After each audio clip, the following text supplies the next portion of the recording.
have high approval ratings because I'm using common sense, whether it's getting men out of women's sports.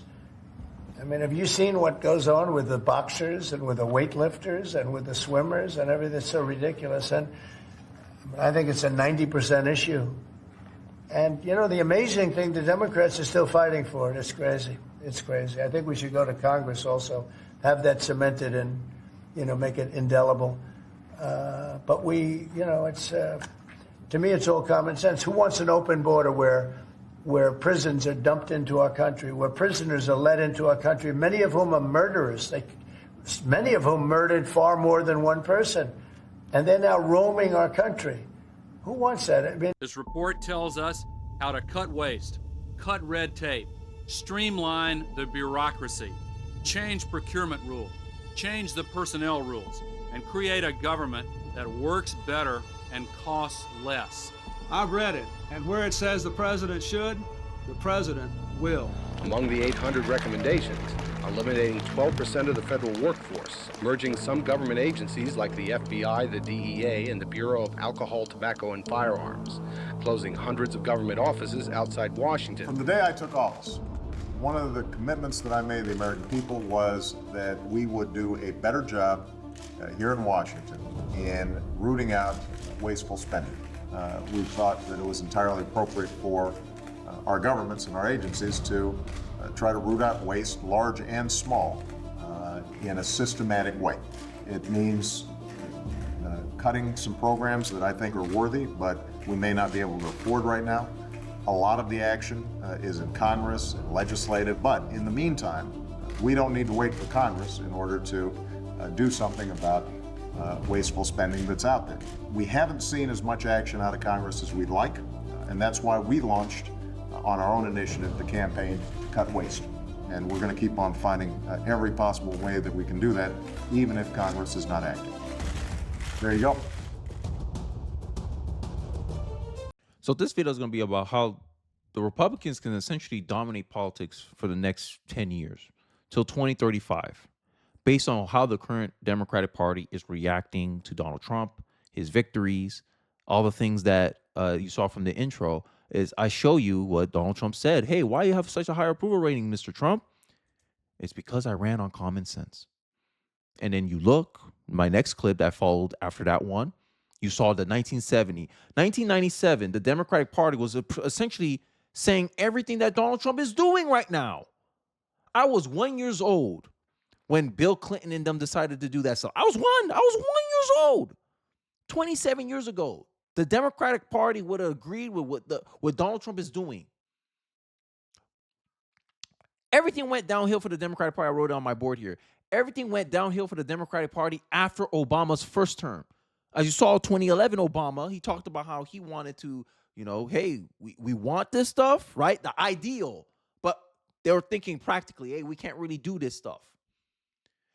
But then, as you've seen today in 2025, you realize Democrats politically benefit from all this waste, fraud, and abuse because they can use this money for their own ends. There's not going to be oversight. There's not going to be transparency about where this money is going. And they're essentially looting the country to enrich themselves and people of their party and their constituency. This is the reality that's been exposed to many American voters. This is why they're fighting. They're not fighting for the people. You Democratic supporters should be smart enough to know this. Maybe not.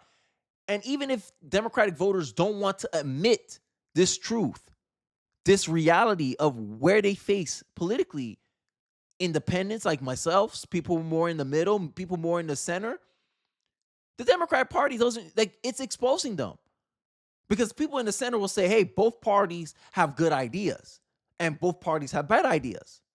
But the proposition that the Republican Party can talk to the centrists and saying, hey, at least when we tell you something, we actually do it in the best interest of the American people.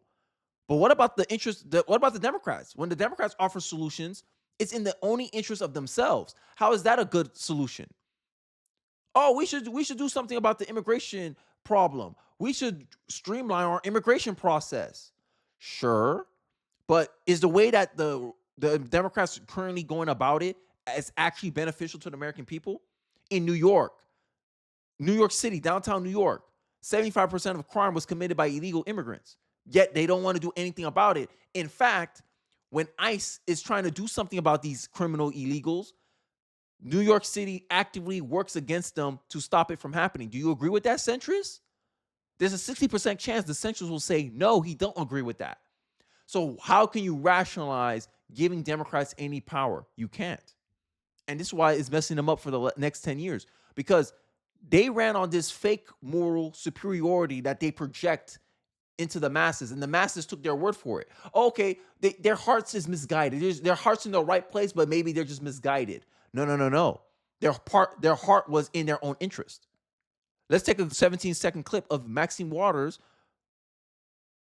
articulating something that we all kind of feel like we know about the Democratic Party. People of this country are being violated because all of our privacy is being taken up by Elon Musk and Trump, and we don't know what all they have on us. We don't know what all they have on us.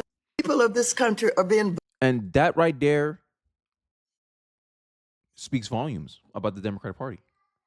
The Democratic Party are not worried about waste, fraud, and abuse anymore, right? In the 1970s, 1990s, right? Bill Clinton, Obama era, they were worried about it. But after Obama's first term, they started realizing, hey, we can use this to push our ideology, push our beliefs, push our worldview. And this is why you got people on CNN crying about the fact that Donald Trump wants the FCC to investigate corporations for DEI, because DEI, in my estimation, DEI violates the Title IX, I believe, the one that says you can't discriminate based on race, creed, and gender. I believe DEI violates that law. So the government's not allowed to enforce laws anymore. Like I said, the government is a referee. And if you're found to not being playing by the rules, the referee can call a fine or a penalty on you. But the Democrats, this panelist on CNN, Abby Phillips, she's quick to create these like fantastical, like these fantasy-like arguments about how this is wrong and try to misframe the argument. And I like how Scott Jennings pushed back on this. Let's take a look. I mean, are we okay with the government telling corporations how they can govern themselves? There's nothing less conservative than that, and less about Republican value than that. I mean, Republicans used to be for small government and for the private sector governing themselves, and we are for less regulation, supposedly. And so I see it so opposed to all of the things that we grew up believing. So you're saying we should do away with the FCC? No, I'm not saying we should do away with the FCC. Is that the conservative view? I'm saying that no government agency should be telling. Stop this conversation right there, because I think it's so. I mean, we're in the mood right now. Scott, it's in such bad faith for you to take what she just said and then say you want to get rid of the FCC. No, she said we should have less regulations. This is a regulatory agency. What are they supposed to do? That's not at all what she said. She said they shouldn't be so active. This is like this is a I don't care Margaret situation, right? Instead of taking this is what I'm saying. Instead of taking it in the best light possible, okay, Donald Trump thinks that DEI is discriminatory practices. Does he have justification from going in and checking these corporations and making sure they do not do and practice discriminatory things? The answer will be yes. But they don't take that angle. They take a framing that is in the benefit of a leftist liberal worldview. And this is the problem. Republicans go, we're consistent. We like, yo, give us a reason not to have these government agencies, please. Should we defund the FCC? And then Captain Abby comes in and try to save Anna Corral because she was going to get destroyed. I'm sorry. It was coming. It was coming. Oh, Republicans used to be for small government. Do you not see what Donald Trump's doing? He damn near gutting the government. Bye-bye, Department of Education is coming. Bye-bye, half of the federal employees. He just did a mass layoff, like a mass buyout for federal employees. Is Anna Navarro not paying attention to what's going on? I thought Republicans were for small government. Yeah, small government in specific cases. Hey, government, your only job is to make sure everyone's following the rules. The government, in my estimation, as a small government kind of conservative, my argument is, hey, the government is nothing more than a referee. Hey, we do not want discriminatory practices being practiced by businesses. We're trying to hold you to a standard. We're trying to hold you to a law. That falls under the purview of where a conservative finds it permissible for the government to intervene in the marketplace. Hey, PBS, you committed a foul. You're putting out DEI, which discriminate against people based on race and gender. You should stop that.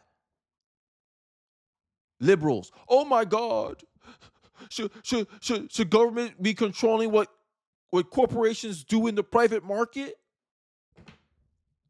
Like, I swear, bro. I swear, man. I don't understand how these people get paid millions of dollars to talk on TV. Scott Jennings, I understand that. That guy makes sense. But keep it up. I think this is why they're losing, right? And this moment here, right, in 2025, it's Republicans' moment to F it up. Literally, there's nothing like Democrats. I've been, if you want, don't get mad. I'm not going to do a video about how Democrats can win the next 10 years. Not. I don't see no path for them right now because I see no willingness to change. Democrats, insanity is doing the same thing over and over again. Say the same message over and over again and expecting a different result. It's going to be very clip heavy. Here's a clip that I want to show you of a guy representing the sentiments that I think many Americans are thinking about when it comes to the Democratic Party and why I feel so emboldened to make this video. Let's take a look. Y'all, unless the Republican Party starts acting shady, I ain't ever going back to being a Democrat. They have lost so much support within the last 4 years, it's crazy. First and foremost, they just lack basic common sense. A man can be a woman can be a man. Where did this come from? You can't even have a basic conversation with them without them getting triggered and exploding and having an emotional meltdown. Like, where did that come from? Not just that, but they will bully you into submission if you don't go along with their agenda. And that's why they've lost longtime people who were Democrats. They've lost support from young people. You don't think the young kids are sitting back and thinking that it's kind of weird that a grown man is fighting a woman in a boxing match or a grown man is competing against women in a swimming athletics team? You don't think that that affects them in some kind of way? And this is why a majority of the country voted red. They're tired of the weirdness. They want to have some sense of normalcy again. They want the truth. They're tired of the corruption. They want to have respect for their country again. And they didn't see that in the blue people. And I don't blame them because I don't see it either. That is an evil, demonic party. And I'm so glad that people's eyes have been opened to see the truth. And let's think about it. You know, history is a good teacher, right? If you don't learn from history, you're doomed to repeat history. When you look back, y'all remember the walkaway movement of 2015, 2016? All these black conservatives started coming out and all that. That's where I started taking notice of Donald Trump. Because 2016, I was apolitical. I didn't vote 2016, right? Because I felt like I wasn't informed enough to vote in 2016. I don't want to vote for someone and then end up wrecking the country and then I feel guilty because I was an accomplice to this. I didn't want that pressure on my back, so I didn't vote 2016. But then 2018, I got more involved in politics because I got assaulted on college campus because I was trying to calm down a woman about her mass hysteria she had about, oh my God, Trump is going to deport us. I'm like, he's not going to deport you. If you're an American citizen, you're fine. And I got assaulted for saying that. That woke me up. And I think this estimation from Greg Foreman of the Black Conservative Perspective YouTube channel, you guys should check him out. A lot of good information there. Democrats are so stupid that they don't realize blaming Trump for what is clearly a continuation of Biden's inflation will only delegitimize them blaming Trump for inflation in the future. Schumer claims that America is waking up to an era of inflation under Trump. Inflation rose in January, but Trump was not in office for less than a third of January. Make it make sense. January 21st is when Trump officially took power, but you have Chuck Schumer out here trying to blame Donald Trump for it. Only the Democrats. And this is one thing you saw from the segment that I showed you, is he made a good point. Democrats are bullies. They'll bully you if you let them. They sit here, gaslight you. They try to moralize to you. They try to get you to give them their way. Give us our way. They cry victim when you fight back. They punch, kick, and scream. They play dirty. They do all this crap to you. And then when you finally stand up to them and you're getting ready to defend yourself, they sit back and play victim to get outside sympathy. They defend institutions that waste $20 billion in taxpayer funds for laundering into external financial institutions managed by agents of Biden administration to finance left-wing NGOs. $7 billion was sent to an entity called Climate United fun. It gives this idea, this backdrop, like Democrats only do things in the favor of their political ends. The fact that this is happening in 2025 reveals how much we have regressed as a rate on race in America, which is about DEI, how Goldman Sachs announced that they're going to kill their IPO diversity pledge with DEI goals. This is what I'm saying. If Republicans play this right, Democrats are going to be out of power for a good 10 years. And it seems like the Republicans, as long as they put competent people in power, they'll win. They'll win on these issues. Because end of the day, Democrats are bullies. This is the argument. Democrats are bullies, and Republicans look like, hey, look, you may not agree with our approach, but we're trying to fix stuff. Here's a segment with Vivek Ramaswamy talking about how Democrats trying to blame Trump for Biden's economy. It's ridiculous. And this messaging that they're doing, my kids are going crazy in the background. This idea of them, this name-calling type of messaging is not effective to the American people, because the American people are tired of critics. American people are tired of the name-calling. American people are tired of the gaslighting and the moral bullying of the Democratic Party, and they want to hear, what's your approach? What's your solutions? And how is it better than what the Republicans are offering? That's what the American people wants to hear. But the Democrats don't want to listen. So Republicans keep being solution-based, because this is a politics that I've been fighting for the longest time. I want problem solvers. I want an administration where their success is not based on optics or perception. It's based on results and data. Hey, look, I left this country a slightly better than how I found it. That's the kind of politics that I want. I want a solutions-based politics.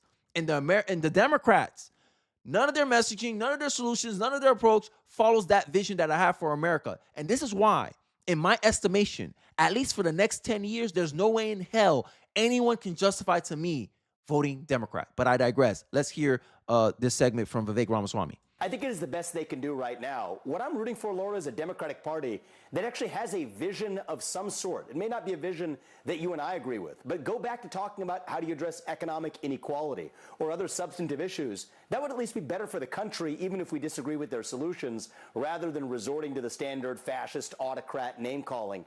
It's just not useful. Frankly, if you ask most Americans across the country, do you think that there's too much red tape in this country or too little red tape in this country? Not a single person is going to tell you there's too little red tape, not even actual Democrat voters. A lot of people are going to tell you that there's too much red tape. So the fact that President Trump and Doge and Elon and the entire new administration is focused on cutting red tape, I think is a good thing, both for the American people and for the economy, because that stimulates economic growth. The Democratic Party is lost. They got a shellacking last November. The reality is they would do better to look themselves in the mirror and ask themselves what they actually stand for. What is their vision? Is it economic inequality? Is it something else? Go figure that out. And until then, I think the name calling is falling flat as it should. Exactly. And this is why I'm telling you, Republicans, y'all got a good shot for political dominance. Like since Reagan, Republicans haven't looked this optimistic since Reagan. And you have another chance to repeat that again in 2025. Promises made, promises kept. That's a good momentum. Trump's coming out swinging. He's only been in office for 3 weeks, people. 3 weeks. Republicans have a vision. Their vision is we want common sense solutions. We want practical solutions. We are the party of practicality, not idealism, not fantasy. We don't believe in non-truths. We believe in the truth. The truth is a man cannot be a woman. So why were we legislating people to be delusional? Why we're seeing in the Democratic Party Massachusetts becoming a sanctuary city for trans people? Make that make sense, America. Do you want more of that? About 75% of Americans believe that men should not play in women's sports. Men pretending to be women should not play in women's sports. And what the Democrats do? They turn around where they have power. Where Democrats have power, they show you where their priorities are. And all Republicans have to do is show them, this is what happened when they have power. This is what their priorities are. This is what their shoe. You know them by their fruits, not by what they say. You know a party by its actions, not its words. Look at us. We actually about this life. We want to cut regulation. You told us you wanted us to cut government waste. We're doing that within our first 100 days in office. And look how the Democrats get in our way. Look at how all these federal judges get in our way. That's the messaging that the Republicans have to do in 2026, because 2026 will be a very important year for my thesis, for my theory, for my opinions. I just want to document it here right now on this channel so you guys get a little bit more of an opinion of my thoughts. But before I digress, I want you to show an example of how out of touch the Democratic Party still is. We need to hire a fourth branch of government called Elon Musk to go out and do it for us. My name is Magat Wade. I'm a Senegalese-American entrepreneur. I've been living in the U.S. since 1998, and I became a U.S. citizen in 2018. I'm also an author of The Heart of a Cheetah, a book that talks about African entrepreneurship and prosperity. Mr. Raskin, your words earlier really worried me, and I will tell you why. When you say we are here, and we should be here to talk about Mr. Elon Musk and all the unconstitutional things that he's doing, and you said we shouldn't be here to talk about regulation or anything like that, first of all, I want to say, then why did you have me here? As an entrepreneur, my time is valuable. I came here because I thought we were going to talk about the regulatory state and why it matters. So you need to make up your mind on that, and I'm deeply offended by what you said there. Furthermore, I would tell you why. And you see, intelligent, like this is the problem with black liberals, right? When they talk about racism, reparations, I'll probably do a video on that later on sometime. They miss the fact that, there's a lot of things you could do before racism make an impact in your life. I always joke, I don't joke, but I literally believe this. Racism only accounts for 4% of the problems in my life. The other 96%, I have something to do with it. Most of the time, it's in my purview, in my control, the outcomes, right? And what she points out here is that all this talk from the Democrats are still trying to play these optic games, these games of perception. And new blood conservatives and Republicans are starting to understand that, no, we live in the world of reality. And reality is unflinching. Reality is undeniable. You can sit here and pretend that, this stuff works. We just have to spend more money. No, the reality is we have the worst education system in the world with the most money. We spend the most money on education, yet we have the worst outcomes. You can't justify keeping the Department of Education in the federal government. We have to dismantle it. Be solution-oriented, conservatives. Be solution-oriented. Have an approach. Be articulate. Be clear. You don't have to back down. Be clear. Acknowledge people's concerns and highlight to them why it's a better trade-off going with you versus the Democratic Party. Because Democratic Party are about distractions. Republican Party is about results. Democrats, D for distractions. Republicans, R for results. If you want results, you vote for us. If you want distractions and feel good messaging that equates to a harder time, you want to look good but actually giving bad outcomes to the American people, you vote Democrat. I came when I was invited to speak on this. Because right now, everybody in this country, these issues of regulation, overregulation, has been made into a matter of partisanship. Are you from the left or are you from the right? I don't care. Because where I come from, the overregulation causes us to be where we are. My continent, Africa, is the poorest region in the world today because it happens to be the most overregulated region in the world. So if you don't see the value of overregulation, if you need and want to wait until this country becomes like most African countries, I don't know. I love this country and I don't want to see it go down there. And also, just so you know, what does overregulation mean for regular people? It means death, literally. People are packing themselves into little fishermen's boats, trying to leave nations that are overregulated, therefore no jobs, and then they have to leave and go seek jobs someplace else. Wow. That's it, folks. That's all they wrote. That's all they wrote. Look at the results of overregulation in America. Look at some of the most overregulated cities and states in our country. You can see it. The evidence is clear. The evidence is in your face. People are fleeing to red states. Why? Red states tend to be what? Less regulated than blue states. Blue states are overregulated. And one thing I could say is shrinking government never leads to tyranny, but increasing government does lead to tyranny. And this is what it is. Regulation is death by 1,000 cuts. And then when it's too late, people realize, that's why. This is why libertarians always get so frustrated with conservatives. Because of the fact that, they old style conservatives, that's why I call myself new blood conservatives, right? like the Vivek Ramaswamys, the JD Vance, right? This is why we want action. We want outcomes. And that's what America expects. We expect outcomes. Make America healthy again. That's an outcome message. Build back better. What does that hell that mean? It could be an outcome, but how are you defining that? We're trying to make you healthy. Build back better. What's your definition of better, Biden?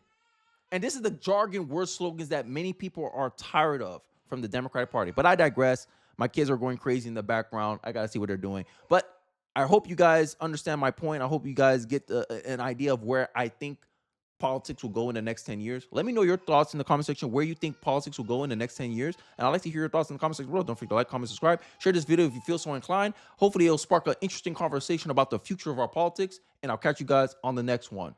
Peace.